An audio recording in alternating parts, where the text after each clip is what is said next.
back to another episode of Sleepy Hollow, the missing episodes. Last time, Team Witness has actually ventured through the Gluttony Ring, which is the most disgusting out of all the rings in hell, and they haven't found Ichabod's soul yet. So they're on their way to Greed, aka the third ring of incontinence. So, let's get this thing started. Alright, Chapter 14, Greed. The runoff from Cerberus's blood led Team Witness down to the fourth circle of hell, Greed. Thankfully, the softened earth was able to cushion their fall. They gradually rose with their irritated bodies, but were very much alive. Whew, thank goodness we never landed on that, Alex pointed in the distance. They beheld mountains of gold, and the shades were being buried beneath the ever-flowing coins. Some were literally being shredded by the humongous, rusted, blood-smeared gear known as the Wheel of Fortune. When Laura described it, Jake asked in terror, "This isn't like the one in that game show, right?" Everyone looked at him in a coy manner. They gazed upon the mechanical gears, noticing it was less organic than the previous circles. At the very center of Greed there was a boiling pit filled with what seemed to be lava, colored in a golden fashion. The damned were screaming in all methods of torment. "I suppose we'll all see Dreyfus here?" None of the gang spoke. They were all pondering over that possibility. "It's quite possible, unless if he's somewhere else with Job and Violence." "Only one way to find out." Diana led the way. "Wait, Mom! I should go in." Laura holding a hand in front of her waist. "I have temperance. This monetary environment would surely tempt us. Let me go first." "Lead on, Laura," feeling comfort that the remaining witness was taking charge. The first shade they realized nearly caught them off guard. Talk about fathers! They each saw Alighiero, also known as Dante's abhorrent dad. From the looks of it, he couldn't be any more.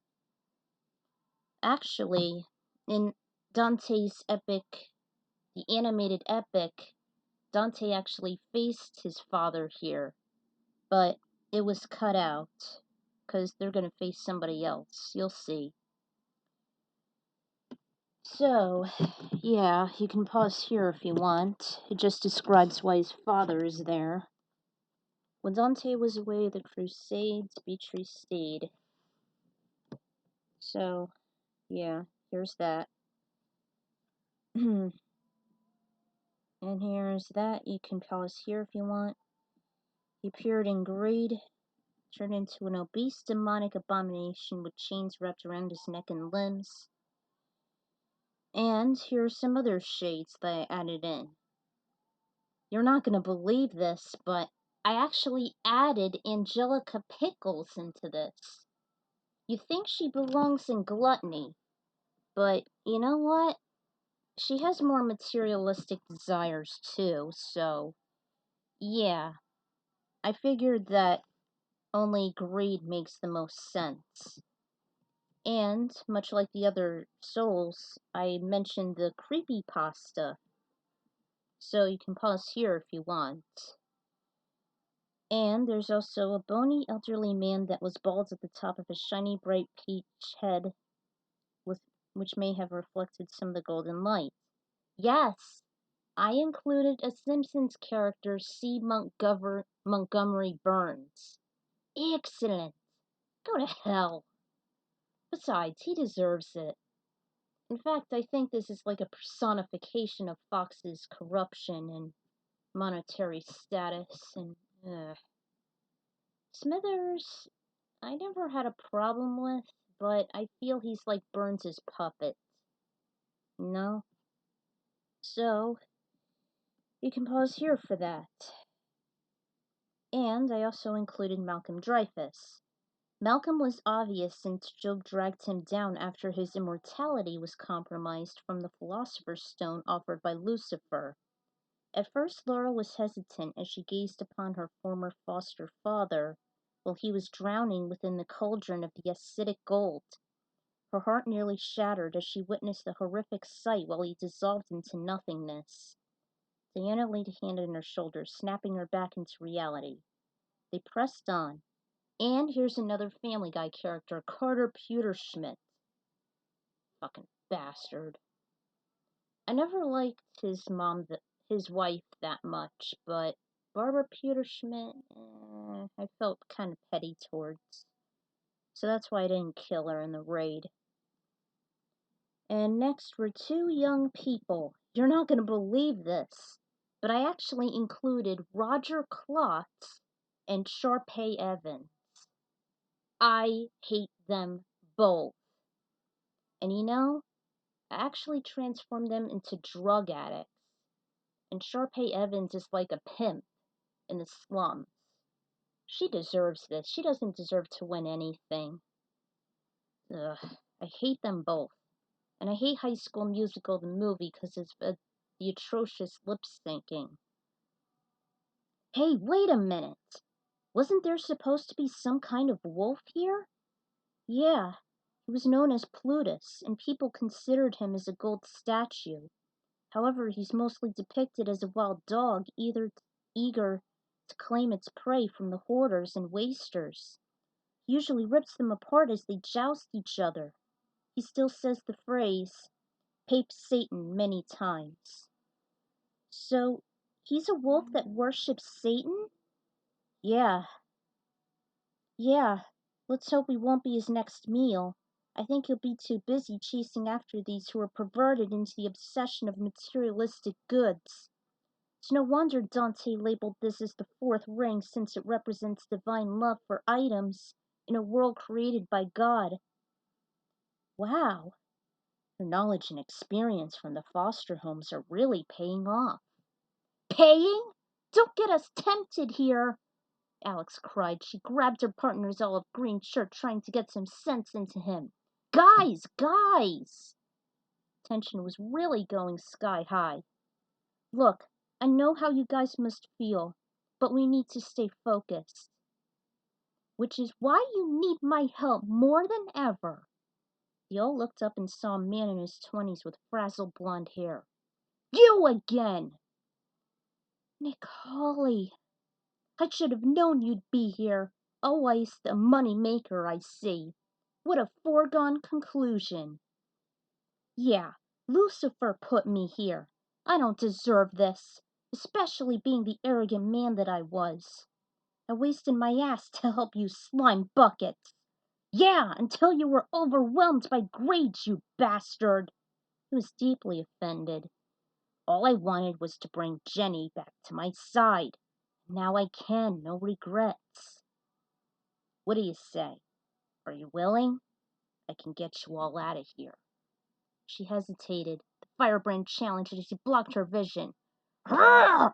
Nobody wants to join you. We've got a mission, and we don't need your help. Besides, you never cared for Ichabod. All you want to do is party with numerous women in bars. It's all business to you. You wouldn't mind if the world was destroyed anyway. So, obviously Satan gave you a reward. Now make like a tree and leave, you pathetic privateer. Holly lunged at him and they exchanged blows till he twisted his skinny arm. Ah! Ah! Holly did have more muscle. Gavin yelled in agony, then Laura got involved as she commenced her fury, using strong, accurate kicks and punches. As the fight wore on, the team noticed something in Holly's pant pocket. It was shiny, and Jenny recognized the ceramics right away. It must be... What? She explains it was one of the 30 pieces of silver belonging to a relic known as the Tyrian shekel. Pontius Pilate gave Judas those to betray Jesus, and they're capable of awakening suppressed feelings of resentment to those who gaze upon them. He still had one contained in stained glass. It's episode 3 of season 2, The Root of All Evil. Have a taste of your own, witness. You'll be joining Crane soon. Don't you worry. Not so tough without him, are you? Weakling of Dreyfus! Holly roared before he landed more punishing hits on Laura, making her feel weak. We have to separate him from the Judas coin! He screamed just enough. He would have hollered his lungs out. Apparently he was drawing power from it, making him feel more invincible and more ravenous in an appetite for murder.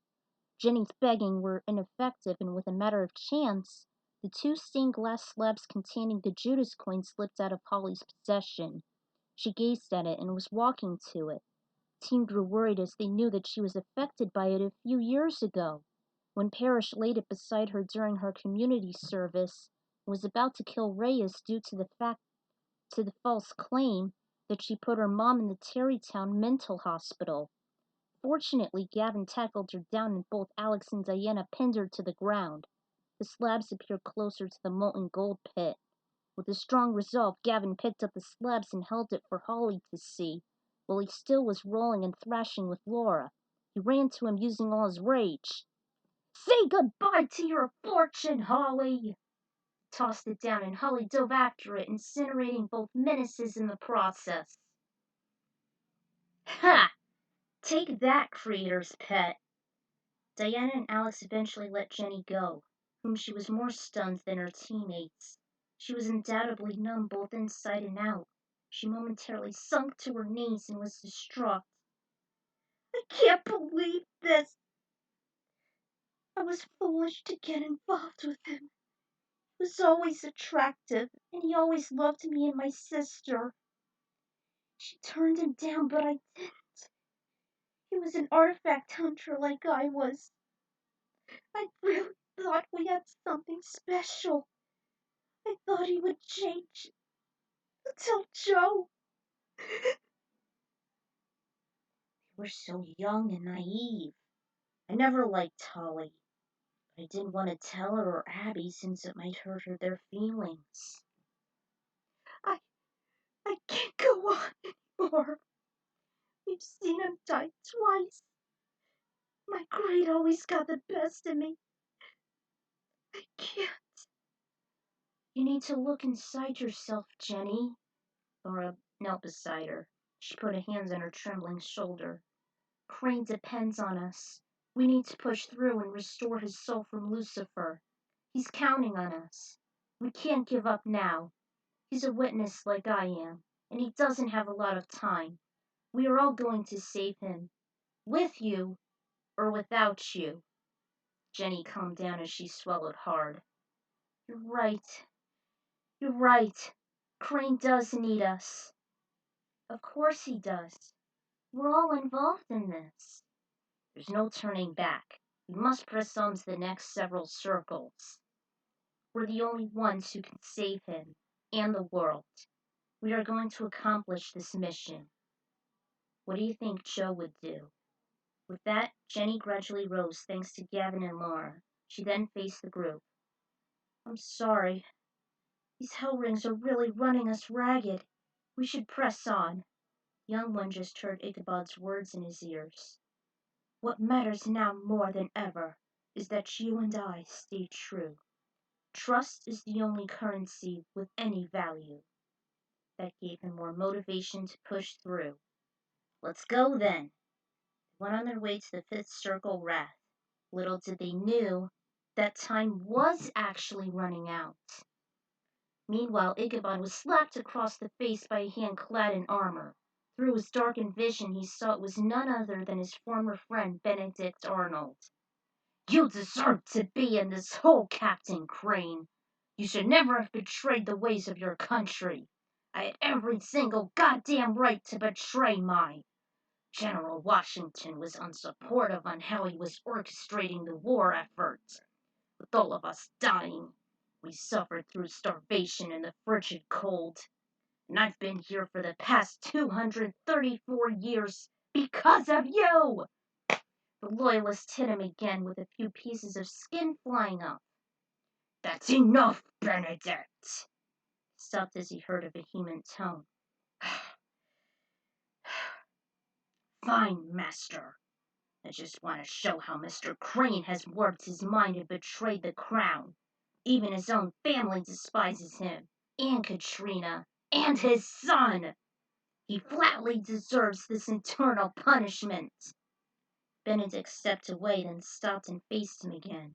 His face was bloodied and freezing up, barely paralyzing his jaw. Let your friends come. They will never succeed. The apocalypse will begin, and you will fail as a so-called witness. Let it be done. Ichabod hardly lifted his head, which weighed close to a ton. His strength was waning, and so were the team's hopes. While I was watching some Nicktoons when I was young, there were some people I found unsettling. Those being Angelica, or Satanica, as Phantom Strider calls her, and Roger Klotz. Both Rugrats and Doug meant a lot to me, but those two greedy shitheads always ruin the experience. And oh boy, there's going to be another that tops them all in the next ring. You'll see. Originally, I was going to pick Angelica for gluttony, but yeah, I chose her for greed instead. And again, it's from the creepypasta. Also, Sharpay Evans makes an appearance. While I'm not a huge fan of High School Musical, and I can't understand why people are since the lip syncing is atrocious, I included her for the same reason as the others. She's a greedy, spoiled, pampered hoe that I at first felt she'd be better off in the slums.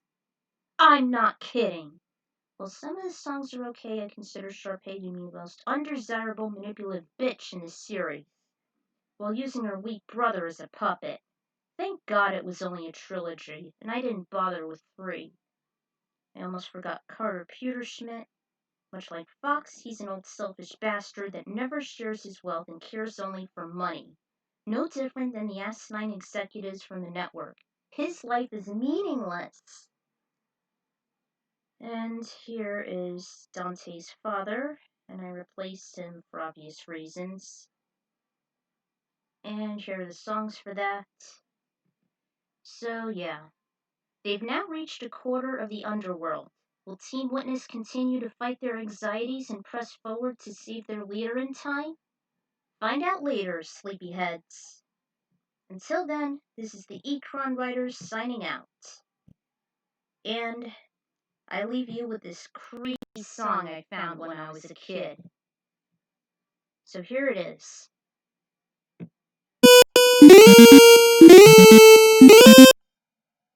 Ugh.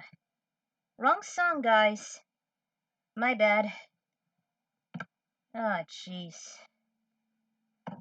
Alright, I guess I might as well play it in the next part. So, see you guys later.